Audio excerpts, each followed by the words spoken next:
Fala pessoal do Papo de CEO, bem-vindos a mais um episódio. E hoje eu trouxe um amigo, um cara que a gente já pode se chamar de parceiro, não só nos negócios, mas também na vida, um cara que eu admiro pra caramba, João Sarto, CEO do Grupo OHB. Tudo bem, João? Tudo bem, Dario? Pô, prazer enorme. A gente teve junto no lançamento da startup alguns dias atrás, né? Agora é uma grande honra novamente estar aqui no Papo de CEO contigo, né? Essa admiração é recíproca, né? Então é um podcast que eu admiro muito, sempre quis estar aqui contigo, sempre ouço. Prazer compartilhar aqui com vocês. Boa, João. Cara, eu queria começar o nosso papo falando um pouquinho do Grupo OHB para conseguir ambientar a galera, para a gente falar muito sobre sucessão familiar, crescimento de negócio, como inovar em um modelo tradicional. Tem muito assunto aqui, galera. Mas vamos começar contextualizando o Grupo OHB para quem escuta a gente. Cara, vamos lá. O Grupo OHB nasceu como Organização Hospitalar Brasília. É uma SA, foi uma SA constituída em 1959 de alguns médicos. Ela foi constituída no cartório de Planaltina, antes de Brasília começar. Brasília começou o primeiro cartório, não sei se foi 61, 62. Então a operação começou, essa SA de médicos começou ali em 59. Meu avô veio um pouco depois. Meu avô era um médico, né, o Dr. Egino, foi um dos fundadores da OHB. Ele veio de Araras, né, começou a ir para Brasília logo no comecinho, nos anos 60. Ele começou a ir por quê?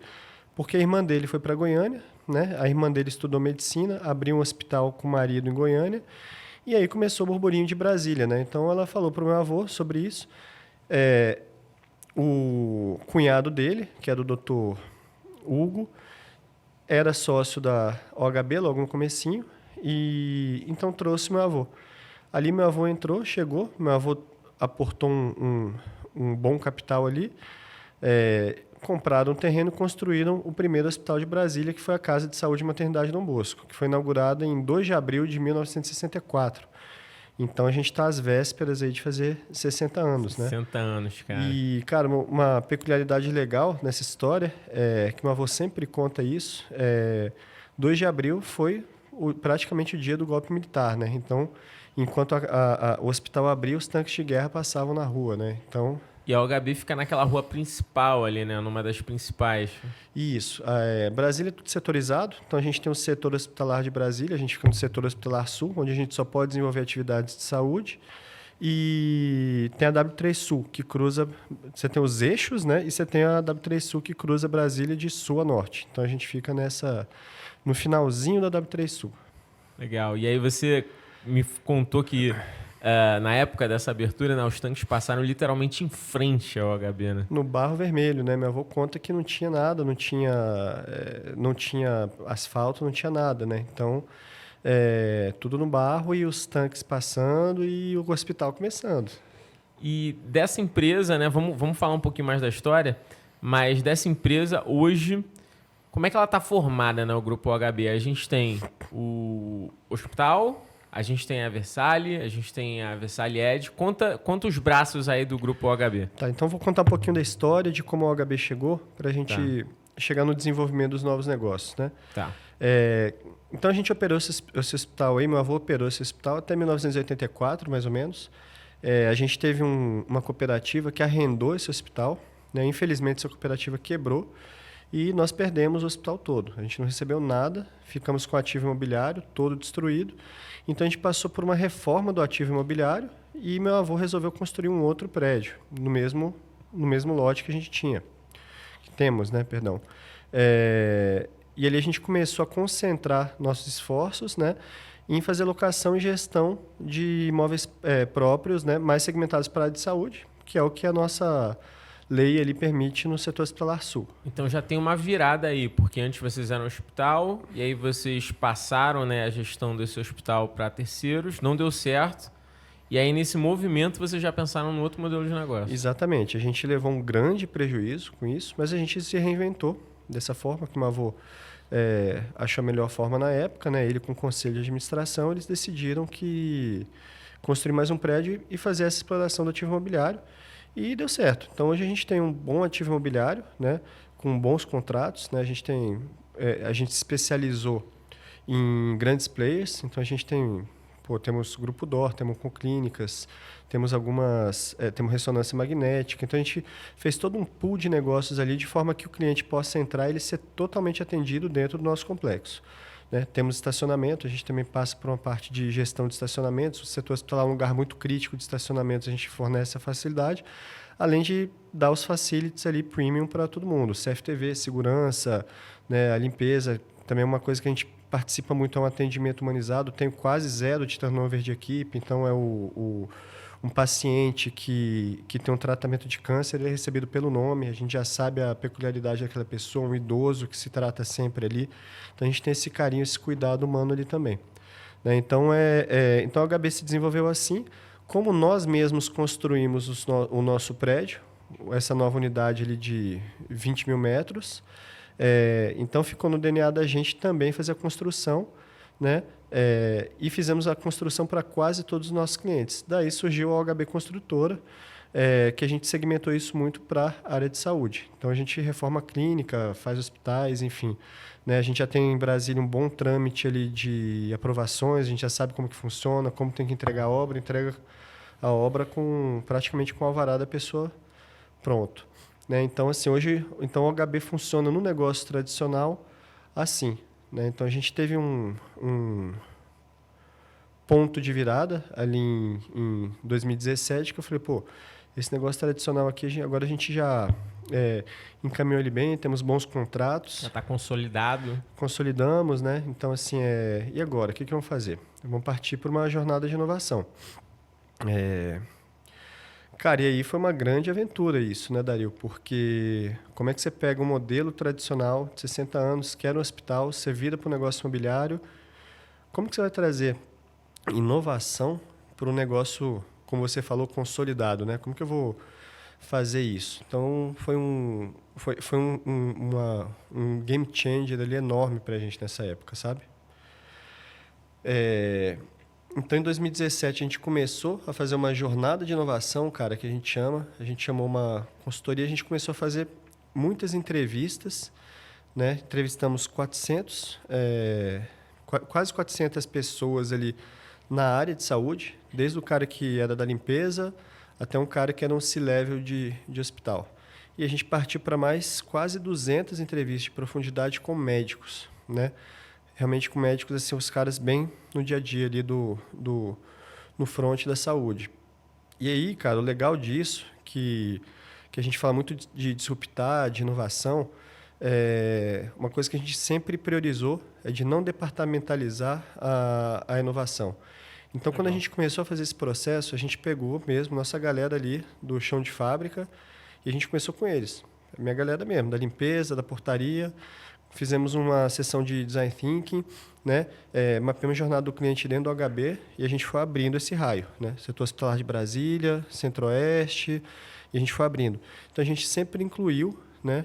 Deixou isso no nosso DNA de sempre ouvir, co-criar, né? De sempre ter esse espaço aberto para a gente conseguir implementar isso, mesmo que o cara esteja em uma operação super tradicional que não seja conectada ali na inovação propriamente dita, ali na linha de frente.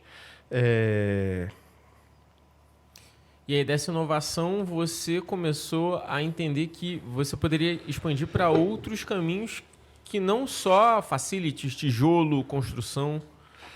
Sim, cara, a gente mapeou alguns negócios muito interessantes, né? A gente culminou isso numa sessão de cocriação que foi aqui em São Paulo, com 34 pessoas. Caramba, gigante. 34 pessoas, a gente fez... foram 6 grupos. Nessa jornada, a gente trouxe todo esse arcabouço de dados, foi moderada, né, por alguns profissionais excelentes que a gente trouxe, e a gente chegou numa plataforma digital com 5 soluções. Cara, então, assim, a partir dali, a gente falou, beleza, agora vamos escolher nosso MVP, vamos fazer o business plan disso aqui e vamos escolher as prioridades para a gente começar, né, e começar a lançar produto. Cara, e aí veio a pandemia, entendeu? E perdemos investidor, perdemos, assim, quase perdemos clientes também do nosso pool de aluguéis ali. Então a gente teve que travar tudo, perdemos tudo, né? Perdemos o timing também, a gente fala de inovação, tem alguns negócios que a gente precisa ter o timing, né, Dario? Sim. Mas tudo bem, cara. Então o que aconteceu? Realmente foi uma fase difícil, fiquei muito, muito triste por isso, achei que eu tinha perdido o negócio. Cara, mas começando a estudar um pouquinho mais, eu falei, putz, mas tem um negócio que foi muito falado nessa jornada de inovação, que foi a questão da educação médica continuada, né? Então, nessa entrevista, isso apareceu muito. De uma forma que não é acadêmica, de uma forma que não é um doutorado, uma pós-graduação. É realmente algo mais direcionado ali ao hands-on, à prática, né? A melhoria da aptidão do médico ali na vida prática. E isso ficou muito na minha cabeça. Então, eu resolvi fazer o spin-off, né? Comecei a estudar, assim, já desde 2017 eu vim estudando um pouco sobre comunidades, né?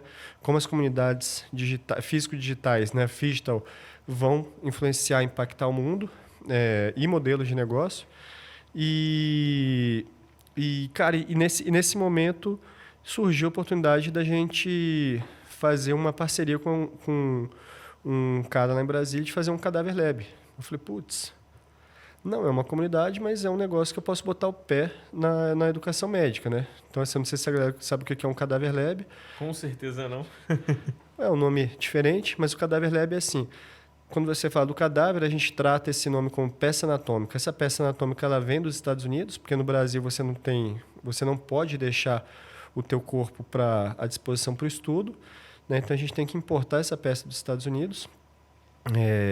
E ali a gente deixa essa peça em menos 22 a menos 10 graus, né, para manter o tecido, a sensação tátil ali e o tecido não ser formalizado. Então, a experiência do médico em relação àquilo, ele consegue fazer o procedimento de uma forma muito mais natural, né, e consegue aprimorar a técnica dele. Então, a gente começou a fazer os cursos em Cadáver Lab, aprendemos a fazer, desenvolvemos uma boa parceria com essa pessoa, com esse cara que virou um grande amigo, inclusive, o Luciano.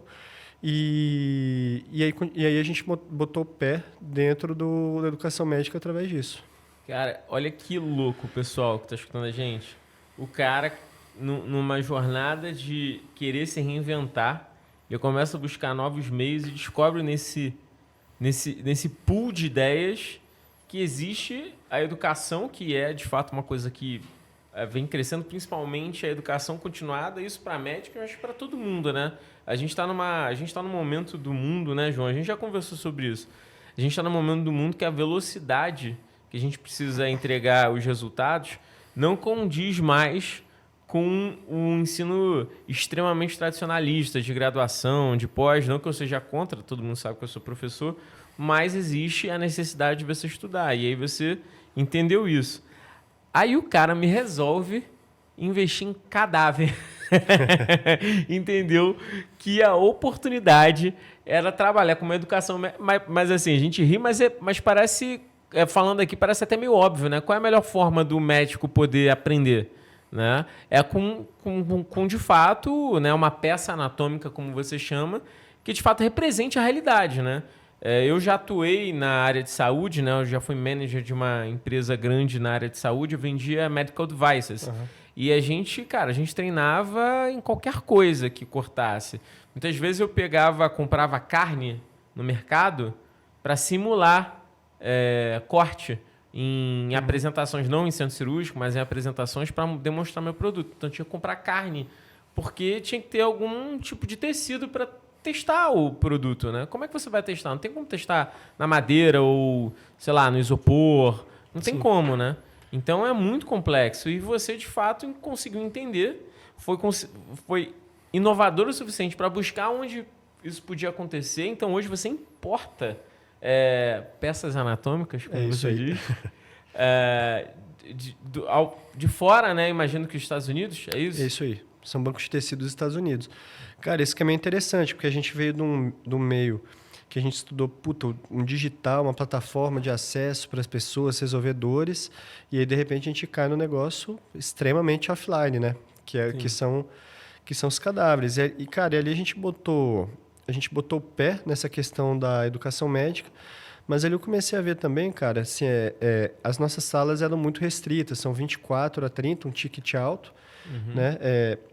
Extremamente interessante, cara, assim, a gente tem trabalhado muito com cirurgia minimamente invasiva, transplante capilar também, mas eu falei, puta, a gente tem que dar escala nisso, né? Então, a gente tem que dar escala. Então, nesse momento, a gente teve uma nova BU, que é o HB Educação, só que eu não tava satisfeito, né, cara? Nessa minha inquietude, eu falei, cara, a gente tem que dar acesso para o médico, né? Então, voltei lá nas minhas pesquisas e tudo. Falei, pô, esses caras precisam de um hands-on. Então, a gente resolveu virar essa marca. Você está acompanhando bem isso, a gente tem feito isso juntos, né? Sim. Fizemos na última semana, inclusive. E aí a gente lançou a Vessali, né? Então, a Vessali é uma startup de comunidades médicas, né? Então, o que a gente faz? A gente... vou contar um pouquinho da história do próprio Vessali, que as pessoas podem contextualizar isso. Que isso é muito legal. Você posicionou a marca de uma forma... Cara, ninguém na área de saúde fez o que você fez, assim, em termos de posicionamento de marca. Pô, obrigado, Ariel.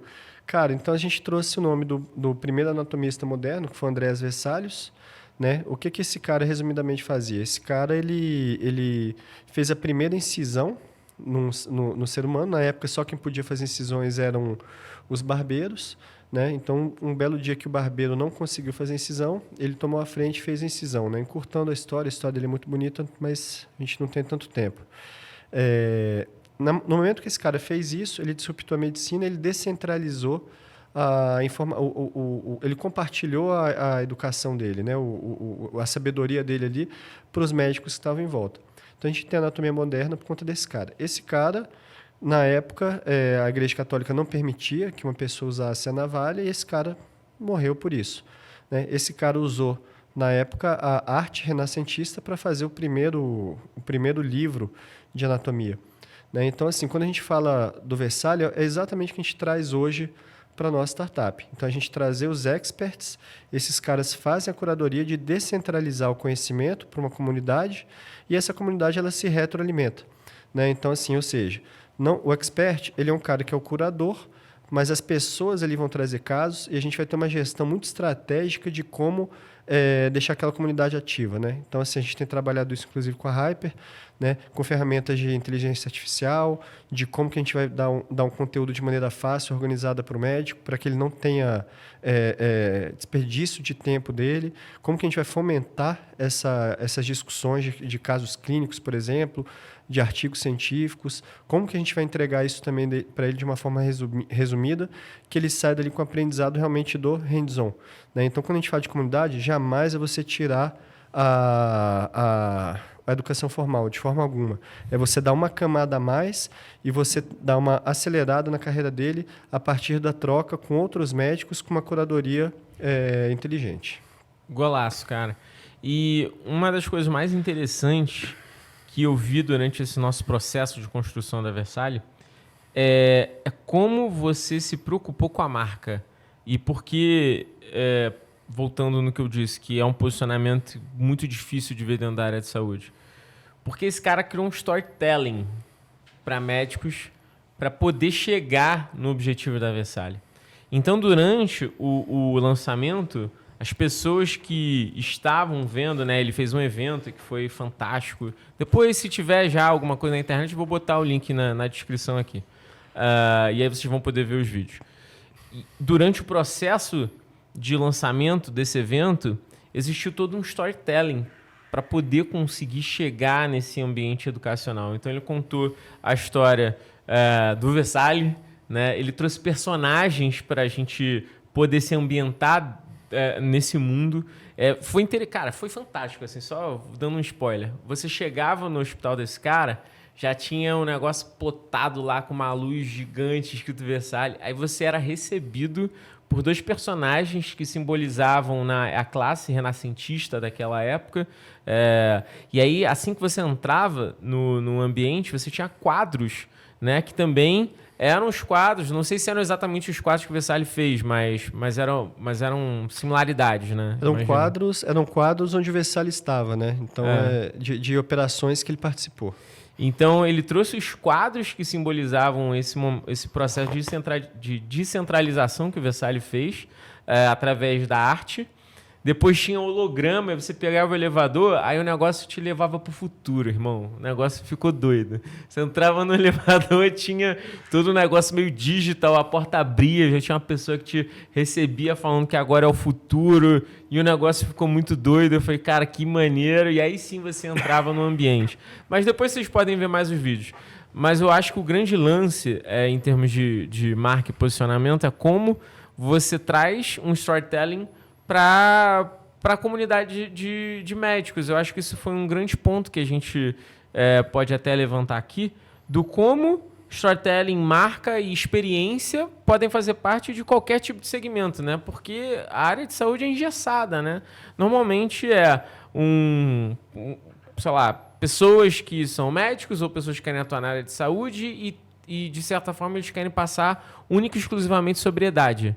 Sobriedade na marca, aquela coisa básica que não tem um storytelling, né? Tenta se resumir por si só, né? Hospital tal, hospital não sei das quantas, ou, sei lá, empresa XYZ. É muito básico, né? E a gente não vê um storytelling contado, porque no final, se a gente está pensando nos dias atuais, onde o médico é extremamente conectado, onde essa classe dentro da área de saúde quer mais além do mesmo, cara, o storytelling faz sentido para criar propósito neles, né? Cara, faz todo sentido, Dario. Qual que foi o sentido que a gente viu de fazer isso? Bom, primeiro a gente está trazendo um novo modelo de negócio que a gente tem aprendido cada vez mais ali, que é essa coisa da gestão das comunidades e como isso impacta o mundo. Né? Então, a gente começou essa abertura dessa nova startup com um evento digital que a gente participou, onde a gente falou sobre o Web3, internet das coisas, né? Mas isso de uma forma muito tangível e factível para o médico para dentro do consultório. Verdade. Então, você teve ali, você falou um pouco de comunidades, a gente trouxe o André Iorio, que falou de Web3 e todos esses elementos hoje que podem acrescentar ali dentro do dia a dia do médico. Tivemos o Yuri, o Dr. Yuri, que falou um pouquinho de gestão médica também. Né? Então, só que assim, cara, uma preocupação nessa visão que a gente tem de grande tecnologia é um distanciamento do ser humano o distanciamento do ser humano, do médico com o paciente. Né? Então, quando a gente fala de storytelling, uma abordagem que a gente quer dar é da gente jamais esquecer isso, a gente conectar as pessoas e sempre enaltecer, cara, que a tecnologia é uma ferramenta. Né? Que o médico ele continua sendo aquele cara que ele fez o juramento dele e ele vai estar sempre junto com o teu paciente. Ele vai acompanhar esse cara e vai pegar esse cara pela mão, que a tecnologia é só uma ferramenta. Então, o storytelling é justamente por isso. Né? Então, a gente querer lembrar isso, a gente trouxe um ser humano, então a gente até brinca, fala que nossa startup foi lançada em 1543, né? Foi já uma chamada ali do nosso Save the Date, né? na primeira incisão do Versalhes. E a gente prolonga isso para os dias de hoje. Então, assim, eu personifiquei o Versalhes como um dos fundadores, né? Então, a gente fez ali dentro do meu perfil do Instagram, as pessoas podem ver, a gente até botou ontem, isso, a gente fez um vídeo, curta-metragem, foram 5 minutinhos, quase 6, onde o Versalhes se perde numa máquina do tempo e procura um emprego numa barbearia, né? E ali ele me encontra. E ali a gente fala exatamente sobre isso. Né? A gente fala, poxa, como que... O que você está fazendo aqui no barbeiro e tal? Eu falei assim, pô, eu tô aqui mexendo no meu celular, mas estou lançando uma marca, mas ainda está faltando alguma coisa, está faltando um elemento que eu quero conectar as pessoas, os seres humanos, no meio de tanta tecnologia. Né? E aí, no fim das contas, o Versalhes fala, cara, você é a pessoa certa, no lugar certo, eu te entendo perfeitamente e eu estou contigo, vamos juntos, esse sonho não acabou.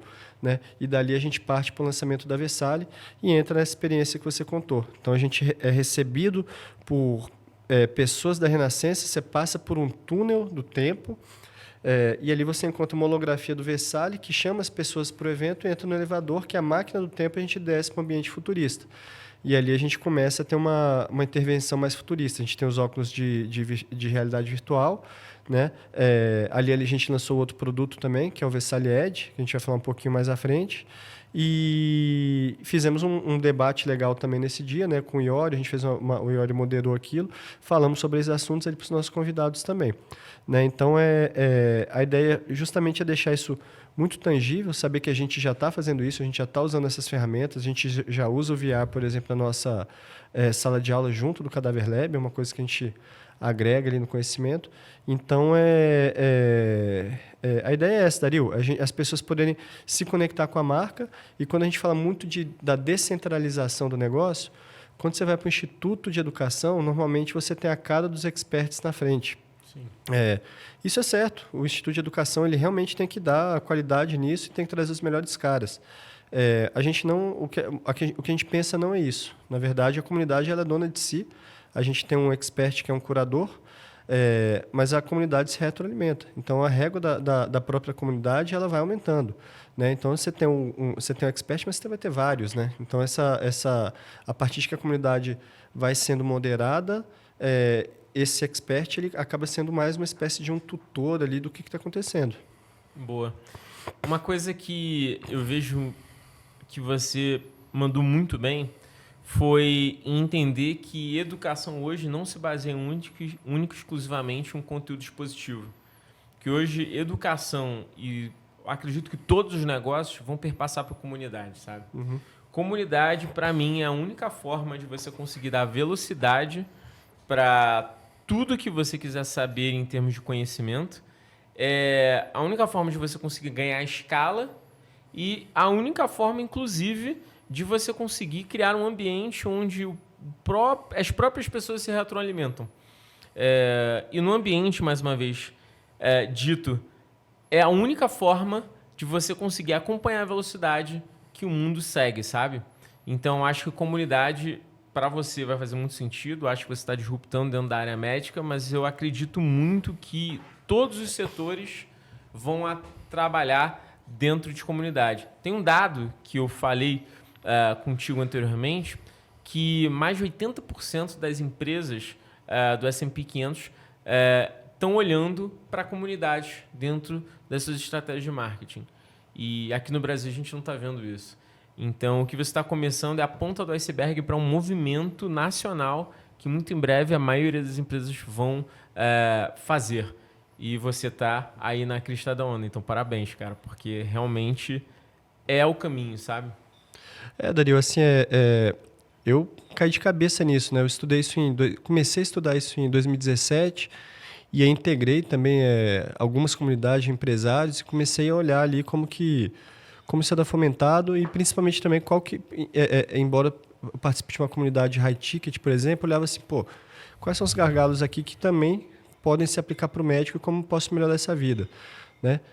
Então, continuo nessas comunidades, são ótimas, me trazem, cara, assim, benefícios incríveis, network, negócios maravilhosos, mas eu tive um olhar também de como poder otimizar isso, inclusive, para o médico e para a experiência do médico, né? Que é um cara que tem um tempo muito curto, o conteúdo tem que estar muito fácil, você tem que entregar tudo de forma muito mastigada para esse cara, entendeu? Então, assim, e quando a gente fala de crista da onda, a gente tem um framework hoje que a gente vai lançar para o médico, né? A gente já está assim, quase finalizando esse desenho para a primeira comunidade já ser lançada em janeiro, já tem uma coleção de infoprodutos também para ser lançada, mas ele é um framework extremamente aplicável, né? Para qualquer tipo de negócio e sempre com um olhar muito para o centro do cliente, né? Então, assim, o que o médico pede, a maneira que o médico se comunica, não é a maneira que um advogado vai se comunicar, por exemplo. As interações são diferentes, né? Então, assim, que ferramenta de inteligência artificial você vai ter que usar para condensar essas informações? Então, ali a gente tem toda essa parte estratégica de gestão, que é onde a gente também vai ter um aprendizado agora. E ainda sobre a Vesali, para a gente também falar de outros business, o que mais você acredita que vai ser barreira para esse ambiente de comunidade? Você acredita que a aquisição vai ser uma barreira? Eu nem diria aquisição, mas eu diria adaptação vai ser uma barreira para esse ambiente? Cara, com certeza. Quando você fala de comunidade, é um negócio muito novo, as pessoas não entendem ainda. Então, acho que você já deve ter passado por isso. Quando a gente fala de comunidade, a pessoa, Sim. pô, mas eu tenho um grupo de WhatsApp. Cara, não é o teu grupo de WhatsApp. Ah, não, eu tenho lá um grupo no Hotmart e tal, que é minha comunidade. Cara, Cara. não é comunidade, né? Então, assim, aí você tem as comunidades que são empilhamento de leads ali, que na verdade elas são feitas para você ficar comprando infoprodutos, que realmente elas geram valor, mas ela não tem um olhar ativo realmente para o que aquela comunidade necessita, o que ela entrega, de forma organizada, e que ela se retroalimente. Então, então é um modelo muito novo, que as pessoas ainda não têm isso no Brasil. A gente está fazendo um levantamento enorme disso, né, Dario? Sim. Então, assim, a gente tem alguns ensaios de comunidade, né, que eu acho que são já interessantes aqui na parte médica, mas não de forma tão organizada. Então, eu acho que existe uma resistência disso, mas a partir do momento que a gente entrega isso, a gente tem as primeiras pessoas que façam essa massa crítica, que a gente chama, cara, a gente consegue virar e trazer essa cultura para as pessoas, né? Tem um caso que é o mais conhecido do mundo, que é o marketing de rede que o Facebook fez, né? O Facebook, ele é um ambiente, né? Uma rede social, mas ali, de certa forma, também existe um ambiente de comunidade em determinados aspectos. Mas o que eu acho que dá para a gente tirar em termos de lição é que o Facebook viveu do marketing de rede, né? Ele teve um problema de barreira para as pessoas entenderem que fazia sentido, mas a partir do momento que o primeiro grupo deu gatilho, todas as outras pessoas vieram a rebote, porque esse grupo conseguiu disseminar aquele ambiente. E é o que a gente acredita que a maioria das comunidades também vai acabar tendo que fazer. E eu acho que na Vessália não vai ser muito diferente. Então, quando a gente pensa em termos de comunidade, a gente vai ter que atacar os heavy users, né, para essa galera entender, saber o que significa e automaticamente o resto das pessoas vem a rebote. Mas tem sempre essa primeira barreira dos heavy users, né? Porque apesar de eles serem muito heavy, eles são às vezes céticos ou muitas vezes eles têm uma certa dificuldade de trocar de ambiente. Mas a partir do momento que eles trocam, né, eles estão abertos a essa porta e servem de fonte para as outras pessoas, né? Cara, com certeza. Quando a gente fala de comunidade, eu vou 2 vezes mais longe, né? A gente pode, cara, a própria comunidade dos primatas, né, cara? Então cada comunidade dos primatas, eles têm os valores próprios dele ali. Então, vez ou outra, algum macaco é expulso da comunidade dele, ele vai ter que ir para outra, ser aceito, passar por um processo de aceitação ali, né? E ainda agora um pouco mais presente, mas as comunidades do próprio Orkut, você lembra? Sim. Pois Eu lembro. Então, nessa época, não falei um pouquinho da minha história, né, Dario? Mas antes disso tudo eu era DJ. Então, assim, eu fazia festa. Essa parte é muito boa. Porque esse cara centrado, dono de um grupo dentro da área de saúde, o cara era DJ. Então, meu amigo, se você hoje é DJ, se você hoje está fazendo qualquer coisa e acha que você não tem caminho, eis o grande exemplo aqui. Cara, foi uma migração bem legal, assim, né? Foi uma história interessante, mas assim, na época que eu comecei a tocar e fazer festa, não tinha mídia digital, né? Então, era panfleto na porta da faculdade, panfletar em boteco, era no flyerzinho mesmo, ali no tete-a-tete. E aí começaram as comunidades do Orkut, né? Então, nessa época eu já estava um pouquinho já quase saindo. Então, as pessoas se organizavam em comunidade, elas entravam nas comunidades e ali a gente começou a facilitar e falar muito sobre esse ambiente. Começavam a ter os fóruns de discussão sobre música eletrônica, ali a gente anunciava alguma coisa também, que era bem interessante. Cara, enfim, então as pessoas se organizam de uma forma natural em comunidades. Mas é como você falou, não é todo cara que vai para um fórum, não era todo cara que ia para um Orkut, né? O Facebook ele também teve uma fase, ali, por exemplo, de adaptação. Lembro que eu passei um tempo no México, fui tocar por lá. Lá o Facebook já era um negócio que estava pegando. No Brasil ainda não tinha quase ninguém. De repente explodiu. Então, quando a gente fala de heavy users, é o que você fala. Assim, o Brasil ele tem um período próprio de adaptação a novos negócios. Né? Quando a gente fala do médico, a gente tem um ICP do médico, que ele já tem algumas peculiaridades. Então, assim, quem que vai ser esse heavy user? Onde é que a gente vai achar? Então, é o que a gente está trabalhando muito nisso, com entrevista de profundidade, tudo, para a gente ver como é que a gente chega nesses caras e mastiga isso de uma forma muito fácil, palatável, para esse cara realmente, de fato, ser o nosso heavy user que vai construir a massa crítica para a gente conseguir fazer isso. Você acha que essa vida de DJ influenciou muito no que você está fazendo hoje? Cara, completamente, né? Ali foi uma grande escola de empreendedorismo para mim, né? A gente, eu com os meus sócios, a gente montava o som, contratava o DJ, trazia gente de fora, tocava também, né? Então, assim, tinha uma grande diversidade de pessoas. Acho que, assim, hoje você vai no HB, a gente tem uma grande diversidade, tem gente de todo tipo e foi uma coisa muito natural, né? Sem o ativismo da SG, que tem um lado bom, mas hoje no HB a gente tem um ambiente muito diverso também, cara. Então, e nas festas que eu trabalhei de música eletrônica, a gente sempre viveu isso, cara. Então, para mim, foi um grande laboratório, uma grande escola, né? Assim, ali minha vida foi acontecendo mesmo. Boa, muito legal, cara. Eu acho que te deu, de alguma forma, essa preocupação em relação à experiência, sabe? Porque dá pra ver que você se preocupa muito na experiência da pessoa. Isso tem muito a ver com esse teu outro lado, que é de DJ, que vende entretenimento, né? O que o DJ faz? O DJ, no final do dia, ele tem que vender entretenimento, ele tem que vender musicalidade, ele tem que vender um ambiente que as pessoas se divirtam, que as pessoas se sintam bem, que as pessoas gostem, né? Elas têm que sair felizes dali, né? Cara, uma analogia que eu faço, assim, quando eu subia para tocar, eu adorava ver a pista de dança, você vê aquele cara esquecendo os problemas dele, ele estava ali sorrindo na pista, e às vezes você via um amigo seu, pô, esse cara tá cheio de problema, mas ali ele ele tá bem. Tá bem, tá na pista, tá junto com um monte de gente, né? Enfim, pessoas de todo tipo diferente, várias cidades de Brasil diferentes, elas estão ali unidas numa experiência, né, que você proporciona.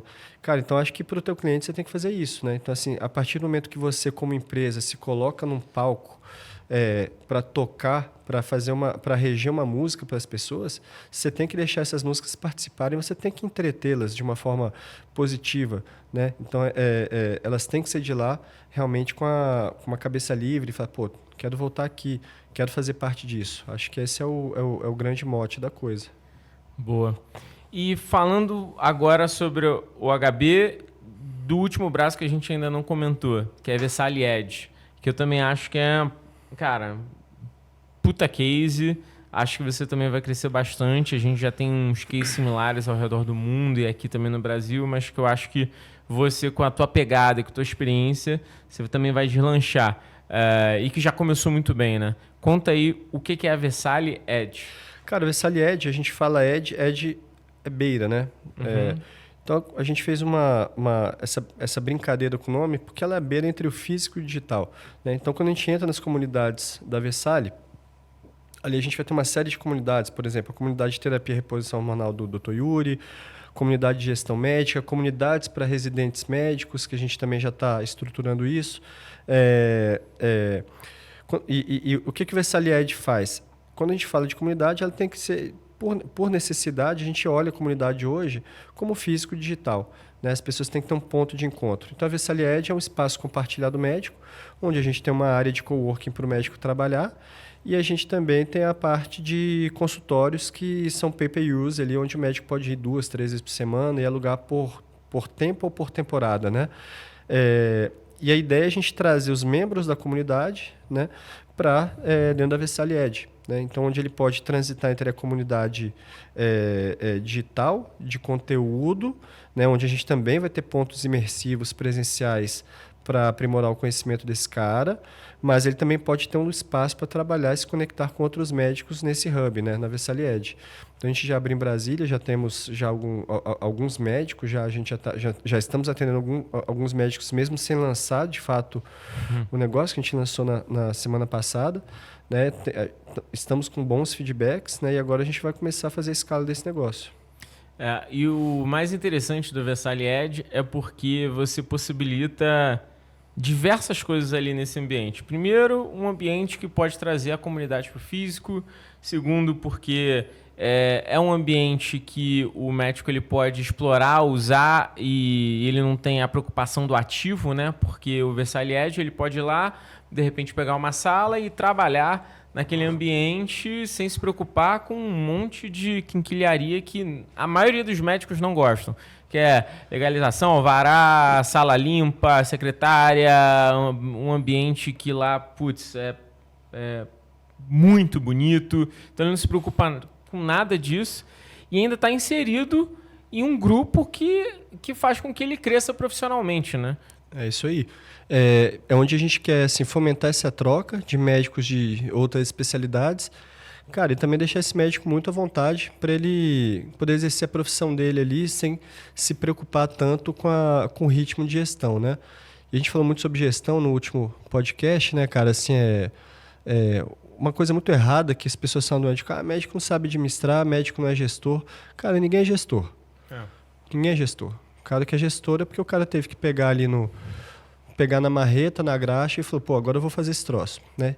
Então, o médico não é diferente. Se o cara quer ser um gestor, ele vai ter que fazer isso, vai ter que abdicar de um tempo dele, assim como a gente teve que fazer isso também, né, Dario? Como você teve que abdicar de um tempo seu das suas aulas, como eu tive que abdicar do meu tempo de DJ para a gente se transformar em gestores.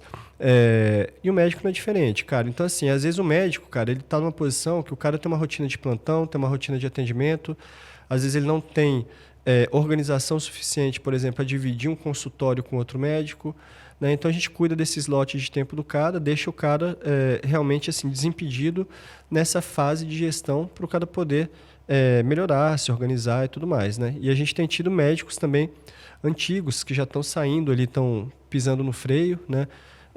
Que estão querendo atender menos. A gente tem médicos que estão vindo de fora de Brasília, que estão pegando as locações lá, então tem sido uma experiência bem, bem interessante. Pô, legal.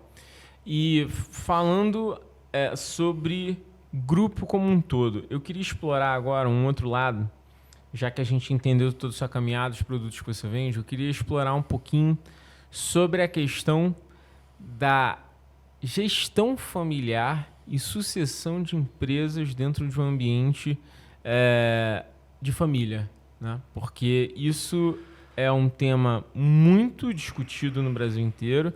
A gente, antes de começar, estava falando aqui que 85% das empresas no Brasil são familiares. Então, um pouquinho da tua história ou será o que possivelmente algumas pessoas que estão escutando a gente vão passar.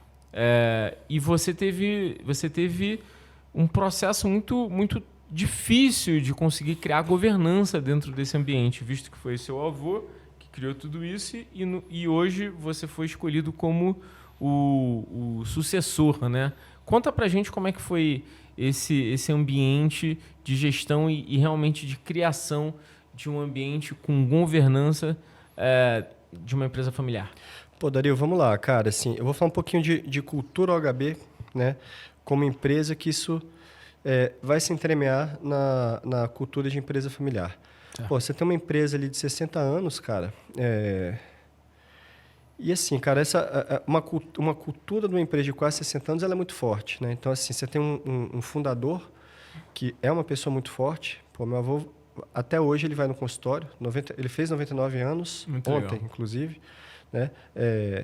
Ele não foi no consultório porque as pessoas foram na casa dele. Hoje ele já está no consultório lá dele de novo, ele recebe os clientes antigos, né? Então ele não deixa de estar ali como ele faz, de fazer o ponto dele. Então, assim, você tem você tem essa questão do legado, né? Que ele traz isso para o negócio. Então, assim, quando você entrega isso para uma geração nova, cara, então, assim, e você tenta trazer a cultura de uma forma muito abrupta, não funciona, né? Então, é o que a gente estava falando assim, pô, tu trouxe inovação, você inovou. Cara, esse processo de inovação, ela começou em 2017, foi para 2018, a gente teve que fazer vários artifícios ali dentro para a gente deixar a inovação sempre acesa na empresa, principalmente por ser um modelo tradicional. E quando a gente enxerga legado, cara, o legado também ele tem algumas partes negativas, né? Então, quando a gente traz essa cultura, a maneira de agir antiga, Cara, ela tem, assim, numa empresa antiga, ela tem anticorpos, cara, contra qualquer tipo de inovação que você traga.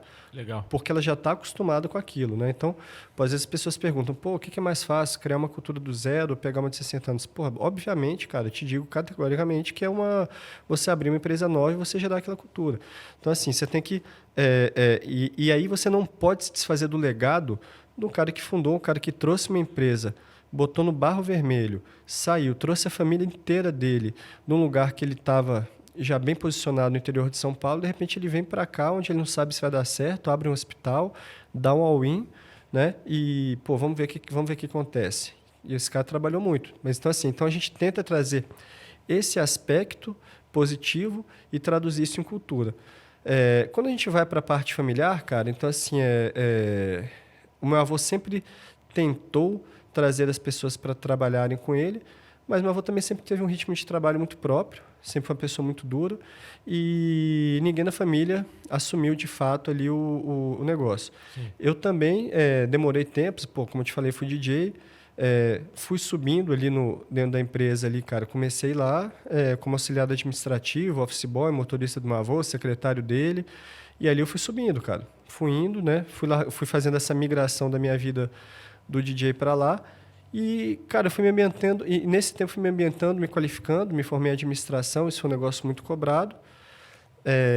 E fui vendo que essa empresa, que é o HB, tinha um grande futuro.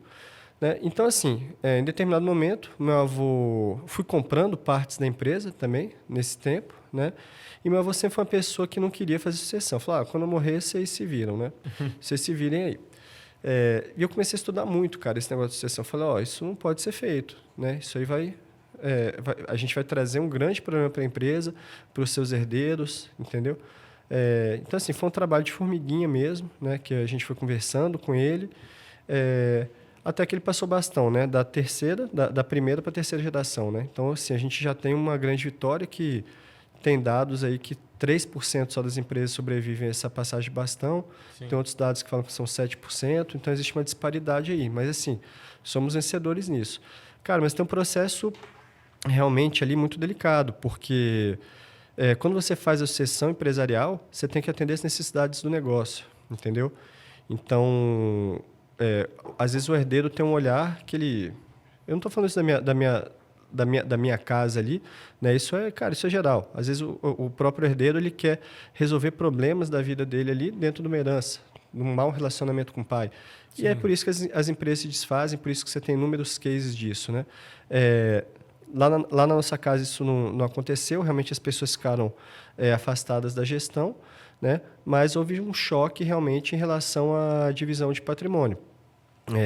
Mas tudo foi feito de uma forma muito consciente para a gente conservar o patrimônio do HB, né? Porque a gente tem ali 70 famílias, várias BUs embaixo, um negócio de 60 anos, né? Então, assim, as decisões, às vezes, que o fundador tem que tomar não são as decisões que são as melhores para um filho peculiar, mas sim para o próprio negócio, entendeu?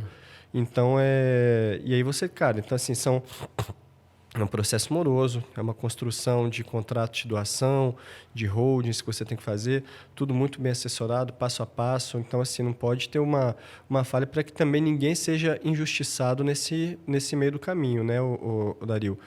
Então, cara, assim, nesse processo, assim, meu avô sempre tomou muito cuidado de organizar esse passo a passo.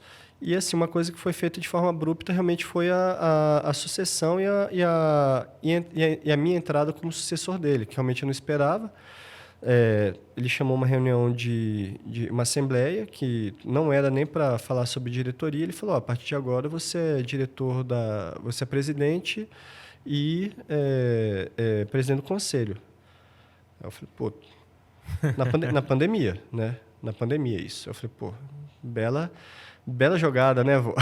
Então peguei a batata quente, cara. E ali fui me qualificar mais, né? É na arena que o gladiador pede conselho, né, cara? Então ali eu também tive que dar uma estilingada, tive que me qualificar muito. Então o que eu posso falar para essa galera, cara, assim, olhe muito, cara, a questão de governança, né? Não despreze isso. Não despreze isso. Faça isso desde pequeno. Se sua empresa é pequena, média empresa, né? Se tem vínculo familiar, faça as relações de governança, tenha o seu conselho de família, faça seus acordos de cotista. Lembre que família não necessariamente é um gestor. O sucessor, cara, ele essa cadeira de sucessor é uma opção bilateral, que ela vem da pessoa que te entrega e ela tem que ser aceita por quem recebe também, né? Então, as pessoas falam isso, assim, não, cara, sucessor é escolha, herdeiro é obrigação legal. São coisas diferentes, né? Golaço. Então, e quando a gente fala que é escolha, tem que sempre lembrar que é uma escolha bilateral, que às vezes o cara também não quer ser, né? Então, assim, e não necessariamente, cara, o sucessor tem que ser um cara da família também, Dario. Entendeu? Então, assim, eu estava lá há 20 anos, o meu avô me trouxe, eu me qualifiquei, eu fui atrás daquilo. Cara, mas não necessariamente o seu negócio tem que ficar com a pessoa da família, tem que ser o que o seu negócio exige. A gente tem cases maravilhosos de empresas que vão muito bem como empresa de família. Mas ali já existe um modelo mental de transição, de como essas pessoas conseguiram adquirir isso, de como elas estudaram, de como elas se aprimoraram nesse modelo mental para aquela empresa ficar erguida e realmente suprir a necessidade do negócio, entendeu? Então, assim, não tem receita de bolo, mas quando a gente fala em família, acho que não deve haver essa obrigatoriedade de um sucessor ser um filho, ser um tio ou ser alguém da família. É realmente o que o negócio exige e, às vezes, o mercado exige muito também de uma pessoa que não está qualificada dentro de casa. E interessante você falar que nas empresas que mais dão certo, assim, são aquelas que o cara já é formado desde pequena, né? Já existe um processo. Tem alguns cases legais aí no Brasil, inclusive, onde a pessoa que é uma das herdeiras, né? Tem famílias hoje no Brasil que são detentoras de algumas empresas. É claro que dentro de... Vamos pegar aí, por exemplo, sei lá, Gerdau, Votorantim, que são cases muito legais. O cara ele já começa lá nascendo sabendo que ele pode ter um espaço ali dentro. Mas não quer dizer que ele vai ganhar a cadeira de diretor, não. Né? Ele pode ter um emprego garantido se ele cumprir determinados itens e nada garante que ele vai virar um diretor ali dentro. Cara, exatamente. Quando você pega essas organizações mais antigas, a própria Bacardi, cara, um case sensacional de sucessão. Então, assim, o cara, desde que já é uma família grande, né, cara, assim, centenária, mas, assim, eles aprendem a ser herdeiros, a cobrar da empresa, saber até onde vai esse papel de herdeiro e a participarem, terem um conselho de família e poder participar disso. E você também vê isso na Gerdau, você vê isso tudo acontecendo. Então, assim, você tem um cargo. Se o cargo, aquele cargo eletivo, se o cara tiver tais e tais skills, e se ele passar por tais e tais processos, né? Então, beleza, ele está apto, né? Então, assim, eu acho legal ser um cara da família, porque, se o cara tem as skills, ele já tem aquela cultura, ele tem um negócio já, realmente aquele sentimento de sangue e propriedade, acho que ele pode ter um olhar a mais de cultura dentro da empresa. Mas você tem caras, por exemplo, como o Le Mans, que o cara não... realmente, o filho não pode entrar no negócio. Ele pode, acho que, fazer um estágio, alguma coisa, pelo que eu li ali no livro dele. Né? Então, assim, não tem a receita de bolo. Né? O que a gente tem que ver realmente sempre olhar quais são as skills necessárias para aquele cara, para o negócio dar certo. Né? E dividir, né? Entender que, como você disse, herdeiro é uma coisa, sucessor é outra. A empresa, ela é uma instituição. E você pode ter participação nessa instituição, ela pode ser sua, mas não necessariamente você pode ser o executor dessa instituição. Por isso que, quando a gente vai pegar na parte de direito, eu não sou advogado, mas a gente tem dois contratos, né? A gente tem um contrato social, a gente tem um estatuto, a gente tem como se diz, toda a parte de governança e regras dentro disso, né, com diretoria, com board, tudo muito bem dividido, porque cada ente ali tem sua responsabilidade e suas devidas participações e funções, né? E quando isso está muito bem claro, muito bem dividido dentro de um ambiente familiar, fica muito mais fácil. O problema é que no Brasil isso não está, né? Muito bem difundido. O pai que vai falar com o filho, já começa falando, olha, isso tudo aqui é seu, e é 100% seu, e você faz o que você quiser com isso, né? Ele não fala exatamente isso, mas está nas entrelinhas. E aí o filho começa a atuar, o filho começa a atuar dentro desse negócio, sem saber o que fazer, só sabendo que ele é dono daquilo e sai tacando, tocando de tudo quanto é que é jeito, né? Tem uma história que eu não vou lembrar exatamente como é, mas não sei se você vai lembrar que pais fortes fazem filhos fracos fazem empresas... Eu já esqueci como é que é. Tu lembra disso? Cara, não, eu sei qual que é a frase que você tá falando, mas não tá vindo à cabeça aqui. Depois eu ponho aí para vocês verem. Mas eu acho que pais fortes fazem empresas fortes e filhos fracos. Filhos fracos fazem empresas fracas. Empresas fracas fazem filhos fortes. Ih, já me embolei todo. Mas é alguma questão assim de ciclo, onde basicamente você sempre tem a segunda sucessão um pouco mais fraca, porque ele não foi criado para poder gerenciar aquilo tudo, né? E é na dificuldade e que acaba gerando pessoas fortes. Então, basicamente, o ditado quer dizer isso. Eu acho que isso que é um ambiente que no Brasil a gente não conseguiu perpetuar. E aí a segunda geração entra mais fraca, entra despreparada e só consegue crescer quando já se vê completamente deteriorada, né? Aí a próxima geração vê que ela vai ter que construir do zero e constrói. Por isso que as gerações de empresas familiares são entre altos e baixos, cara. Dario, assim, a gente tem já, assim, a própria sucessão, a gente já tem uma grande perda ali, né, nessa gestão, da primeira para a segunda geração, da primeira para a terceira, então, nem se fala, são objetivos diferentes, né,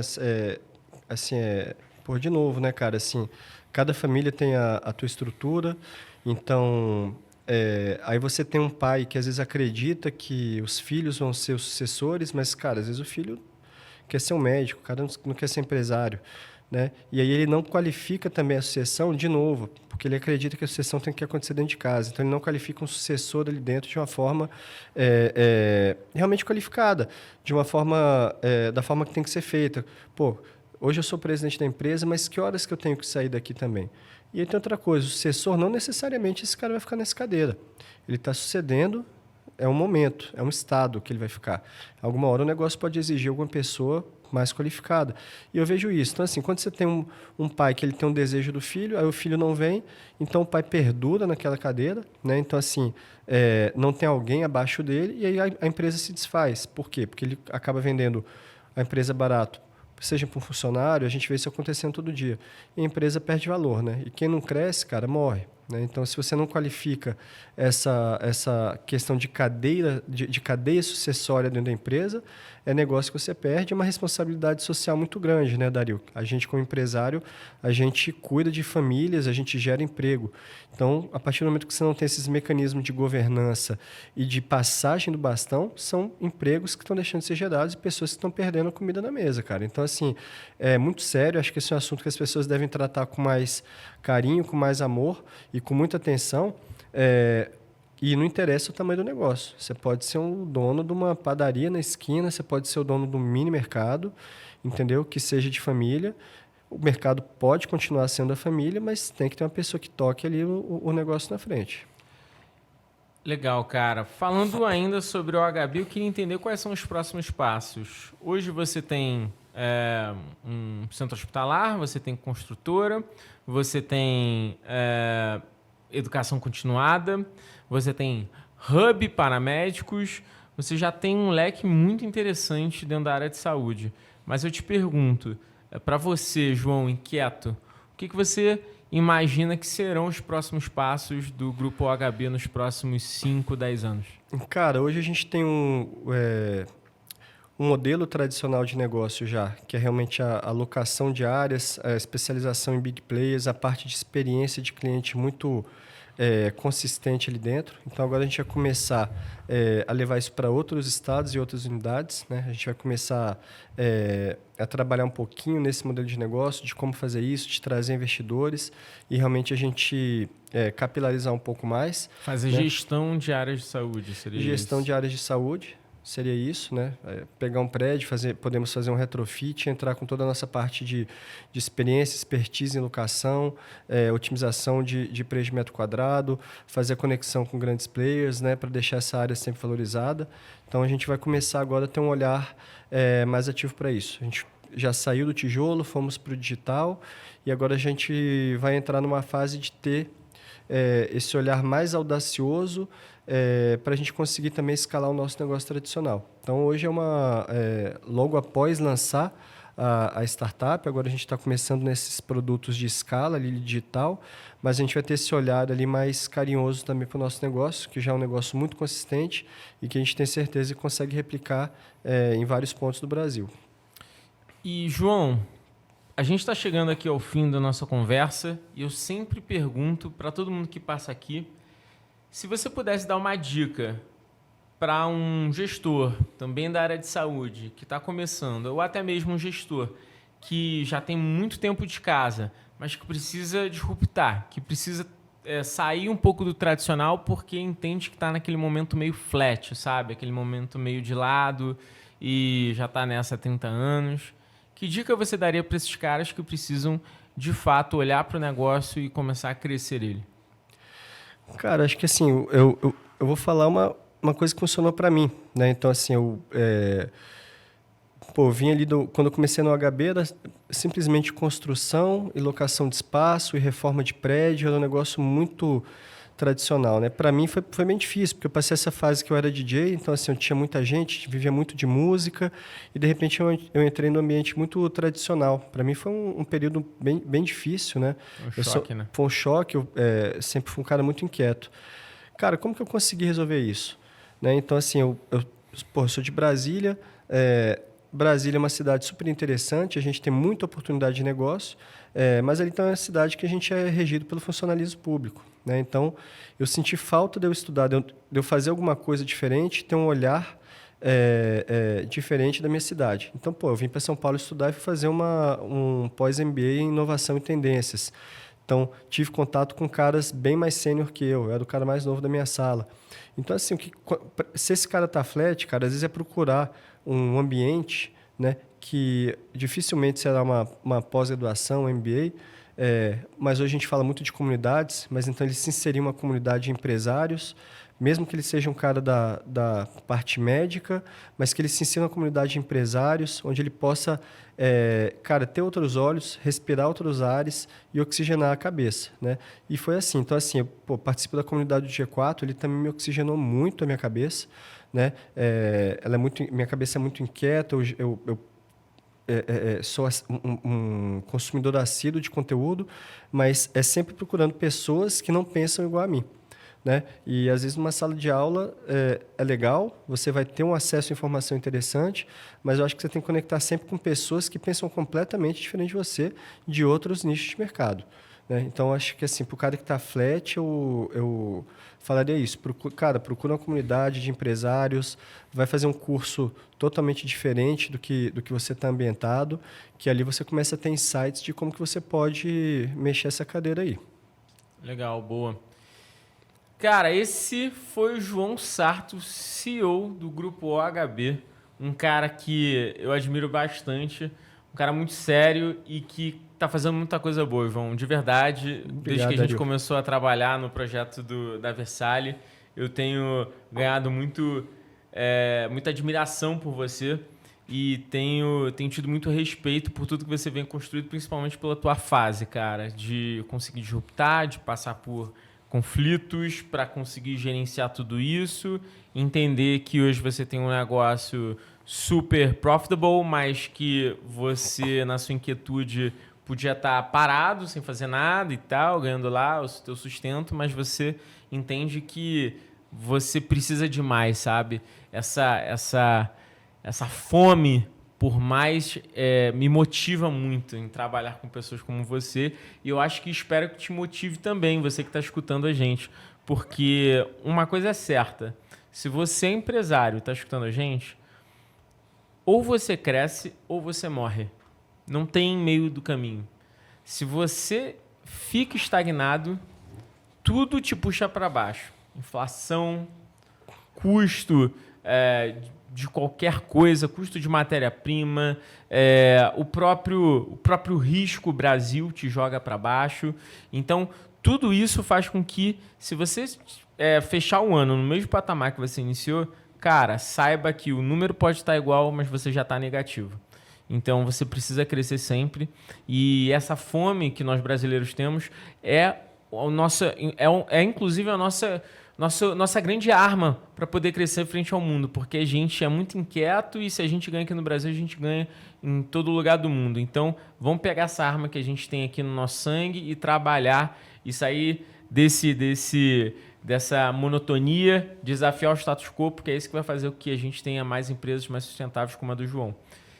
Bom, é isso, pessoal. João, mais uma vez, muito obrigado. O papo foi top demais. Te agradeço. Quer deixar os seus contatos? Instagram? Claro, Dario. Vamos lá, cara. Para quem quiser acompanhar um pouquinho, né, da Versalhes, a gente começou agora a crescer organicamente o nosso o perfil da Versalhes Educação, no Instagram. Quem quiser saber um pouquinho mais de mim, eu tenho ali também no João Sarto, Sarto. Ali a gente já tem um pouquinho do lançamento, dos vídeos da Versalhes, contando como que a gente estruturou esse branding, esse storytelling também, né? E pode me seguir no LinkedIn também, que é o João Sarto também. Boa. Minhas redes vocês já conhecem, Dario_Pérez, só seguir lá, Papo de Seu também no Instagram. E não deixem de curtir e compartilhar esse episódio, deem like aí.